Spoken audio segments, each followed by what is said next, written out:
बच्चों, आज हम पढ़ेंगे कि टाइप्स ऑफ फेमिनिज्म कौन से होते हैं। महिला आंदोलन के कितने प्रकार होते हैं।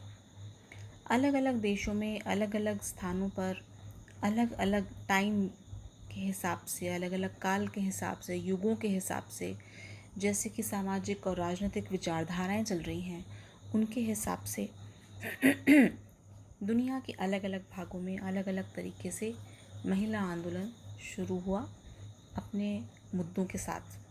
तो सबसे पहला जो वर्गीकरण हम कर सकते हैं वो है लिबरल फेमिनिज्म का। लिबरल फेमिनिज्म, जैसा कि नाम से ही स्पष्ट है, एक उदारवादी महिला आंदोलन है। यह आंदोलन स्त्री और पुरुष भेद में ज़्यादा विश्वास नहीं करता है और ना ही यह एंटी मैन है, यानी कि पुरुषों का विरोधी नहीं है। ये मानता है कि स्त्री और पुरुषों दोनों को ही सामान्य ह्यूमन बीइंग मानकर उनके हितों की रक्षा करने का प्रयास करना चाहिए। दोनों के हितों में कोई टकराव नहीं है, दोनों के हित अलग अलग नहीं हैं, बल्कि एक सामान्य इंसान होने के नाते जो भी उसके अधिकार हैं, हक है, वो उन्हें मिलना चाहिए। दूसरा आता है रेडिकल फेमिनिज्म। जैसा कि लिबरल फेमिनिज्म समानता में, समता में विश्वास रखता है, वहीं रेडिकल फेमिनिज्म मूल रूप से पुरुष विरोधी महिला आंदोलन है और यह पुरुषों को स्त्रियों की सभी समस्याओं के लिए जिम्मेदार ठहराता है। इसका रवैया बहुत ही आक्रामक है। यह कई बार हिंसा के ज़रिए भी पुरुषों की सत्ता को चुनौती देता हुआ हमें दिखाई देता है और यह मानता है कि अर्थव्यवस्था के परिप्रेक्ष्य में कैपिटलिज्म, यानी कि पूंजीवाद जो है, वह पुरुष आक्रामकता का प्रतीक है और उसी के कारण जो है महिलाओं का शोषण हो रहा है। तो इसलिए यह महिला विचारधारा जो है, महिला आंदोलन की जो विचारधारा है, वह पुरुषों के खिलाफ है और पूंजीवाद के मूल सिद्धांत, यानी कि लाभ के लिए व्यापार करना, लाभ के लिए काम करना, इसके विरुद्ध है, क्योंकि इसमें दूसरों का शोषण निहित है। तीसरा आता है मेन स्ट्रीम फेमिनिज्म। यह किसी विशेष सिद्धांतवादी घेरे से परे है, यानी कि ना तो यह पूंजीवादी आंदोलन है, ना यह समाजवादी आंदोलन है, ना ही यह वामपंथी आंदोलन है, बल्कि सभी विचारधाराओं से अलग होकर यह आंदोलन चलाया गया और यह मानता है कि महिलाओं की स्थिति में सुधार जो है वो राजनीतिक और कानूनी सुधारों के आधार पर ही किया जा सकता है। इसलिए इस आंदोलन के जो पक्षधर हैं, जो हिमायती हैं, जो इसमें कार्य करते हैं, वे निरंतर सुधारों की मांग करते रहते हैं। फिर आता है एनार्किस्ट। एनार्किस्ट आंदोलन भी, एनार्किस्ट महिलावादी आंदोलन भी एक आक्रामक और वायलेंट, यानी कि हिंसावादी आंदोलन में इसको हम गिन सकते हैं। यह पितृवाद के विरुद्ध अनिवार्य संघर्ष को मान्यता देता है। क्योंकि प्राचीन काल में भले ही सभ्यताएं मात्र सत्तात्मक रही हों, लेकिन मध्यकाल और आधुनिक काल तक आते आते विश्व की सारी ही सभ्यताएं सत्तात्मक हो गईं और अनार्किस्ट आंदोलन के हिमायती यह मानते हैं कि महिलाओं के विरुद्ध संघर्ष और हिंसा में मुख्य रूप से पितृत्वात्मक सत्तावादी लोग इसके लिए जिम्मेदार हैं, यह विचारधारा जिम्मेदार है, इसलिए संघर्ष को यह अनिवार्य मानती है। इसके साथ ही इसका संघर्ष राज्य के साथ भी है। देखिए, अनार्किस्ट का मतलब ही यही होता है कि कोई एक विशेष व्यवस्था के विरुद्ध आवाज़ उठाना। तो यह सरकार, राज्य और समाज के उस वर्ग के विरुद्ध संघर्ष करती है जो कि पुरुषों के दबदबे को महत्व देता है। फिर आता है ब्लैक एंड वुमनिस्ट फेमिनिज्म। विश्व के अधिकतर जनसंख्या जो कि श्वेत नहीं है, जो कि वाइट नहीं है, ब्लैक है, ब्राउन है, येलो है, उन देशों में हम देखते हैं कि महिलाओं का उत्पीड़न अधिक होता है।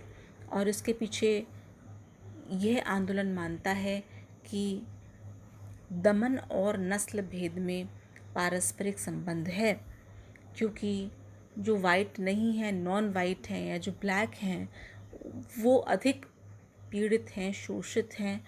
और जब वह वर्ग शोषित और पीड़ित है तो निश्चित रूप से उस वर्ग की महिलाएं बहुत अधिक शोषण का सामना करती हैं। इसके बाद आता है कल्चरल फेमिनिज्म। ये मानता है कि स्त्री और पुरुषों का भेद सांस्कृतिक रूप से अनिवार्य है। कुछ ऐसे निहित गुण हैं जो स्त्रियों में होते हैं और कुछ ऐसे निहित गुण हैं जो पुरुषों में पाए जाते हैं। तो ये कहते हैं कि हमें इस पर ध्यान न देते हुए राजनीति या किसी विशेषवाद, आर्थिक अर्थव्यवस्था के किसी विशेषवाद या सामाजिक व्यवस्था के किसी विशेषवाद के परे जाकर जीवन शैली पर जोर देना चाहिए, जिसमें स्त्री अपने स्वाभाविक गुणों के साथ जी सके और पुरुष अपने स्वाभाविक गुणों के साथ जी सके। क्योंकि ऐसा करने पर स्त्री और पुरुष अपने आप ही समानता के स्तर पर आ जाते हैं। संघर्ष तभी उत्पन्न होता है जब इनके अनुसार जब स्त्रियां अपना अपना दायरा छोड़कर पुरुषों के साथ अनावश्यक होड़ करती हैं या उनके जैसा बनने का प्रयास करती हैं। फिर आता है डिफरेंस फेमिनिज्म। ये इस तरह का फेमिनिज्म यह मानता है कि स्त्रियों और पुरुषों को आंकने के मापदंड समान नहीं है, बल्कि स्त्रियों का मूल्य स्तर है वह पुरुषों से कहीं ऊपर है, सुपीरियर है। तो ये विचारधारा मानती है कि स्त्री और पुरुषों के बीच का जो अंतर है, जब उसको हम ध्यान से देखेंगे तो सांस्कृतिक, नैतिक, सामाजिक स्तर पर स्त्रियों का मूल्य अधिक है। स्त्रियों की विचारधारा, स्त्रियों के नैतिक मापदंड पुरुषों से कहीं श्रेष्ठ हैं। फिर इकोफेमिनिज्म का आजकल विशेष रूप से जोर चल रहा है, क्योंकि इस क्षेत्र से जुड़े हुए कार्यकर्ता मानते हैं कि पर्यावरण से स्त्री का विशेष संबंध है, चाहे वह परिवार के लिए पानी लाने की बात हो, फल सब्जियां उगाने की बात हो, अनाज को काटने की बात हो, खेतों में काम करने की बात हो, बाढ़ से विस्थापन की बात हो, अकाल या किसी भी अन्य प्राकृतिक आपदा की बात हो, सबसे ज़्यादा महिलाएं प्रभावित होती हैं। इसलिए महिलाओं का पर्यावरण से बहुत गहरा संबंध है, जबकि पर्यावरण के समस्त सोर्सेज, सारे स्रोतों का जो अधिकार है वो पुरुषों के पास है। तो इस तरह का महिला आंदोलन मानता है कि पर्यावरण से जुड़े सारे अधिकार महिलाओं के पास आने चाहिए, जैसे कि भूमि, जल स्रोत इत्यादि। और इस क्षेत्र में वंदना शिवा जो है, भारत की वंदना शिवा, वह बहुत ही अनुकरणीय काम कर रही हैं। जब भी कोई बांध बनता है, विस्थापित होते हैं, तो उन्हें सबसे अधिक चिंता महिलाओं की होती है, क्योंकि वे ही सबसे ज़्यादा इसमें संघर्षरत रहती हैं। तो वो ये मानती हैं कि पर्यावरण के सारे स्रोतों का मालिकाना हक, उनकी प्लानिंग, उनकी कार्य योजना और उनका क्रियान्वयन महिलाओं के हाथ में ही होना चाहिए। फिर आता है मल्टीरेशियल फेमिनिज्म। अलग अलग देशों में, अलग अलग कॉन्टिनेंट्स में रहने वाली अलग अलग रंग की महिलाओं ने जब एक साथ जुटकर, एक साथ मिलकर एकता का परिचय दिया, तो उसे हम मल्टीरेशियल फेमिनिज्म कहते हैं। उनका यह मानना है कि इससे कोई फ़र्क नहीं पड़ता कि आप किस देश, किस कॉन्टिनेंट में रहती हैं, आपके सामाजिक, सांस्कृतिक, राजनीतिक मूल्य क्या हैं, आपकी अर्थव्यवस्था किस प्रकार की है। यह मायने रखता है कि आप एक स्त्री हैं और आप पुरुषों द्वारा प्रताड़ित होती हैं, शोषित होती हैं। तो एक यही मुख्य मुद्दा है जिस पर सारे विश्व के सारे रंग की महिलाएं एकजुट हो गई हैं। फिर है पोस्ट कॉलोनियल फेमिनिज्म, यानी कि बहुत सालों की दास्ता के बाद जब कोई देश आज़ाद होता है तो उसके बाद महिलाओं की एकजुटता और उपनिवेशिक ताकतों के सामने महिलाओं का प्रदर्शन, ये पोस्ट कॉलोनियल फेमिनिज्म कहलाता है।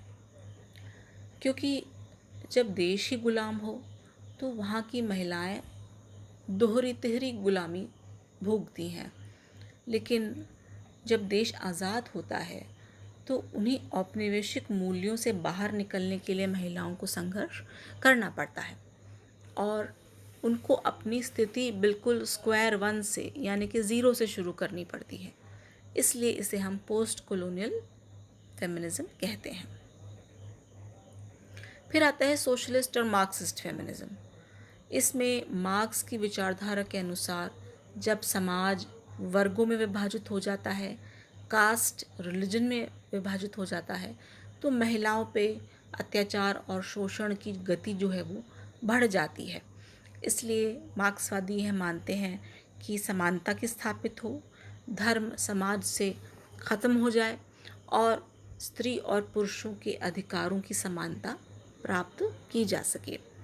और अंत में हम पढ़ते हैं थर्ड वर्ल्ड फेमिनिज्म पे। यह सर्वमान्य बात है कि तीसरी दुनिया की महिलाएं सबसे ज़्यादा शोषित हैं, चाहे वे युद्धों से लड़ रही हों, चाहे वे ट्रैफिकिंग से लड़ रही हों, ह्यूमन ट्रैफिकिंग से लड़ रही हों, चाहे वे ड्रग से लड़ रही हों, चाहे वे गरीबी और दूसरी तरह की समस्याओं से लड़ रही हों।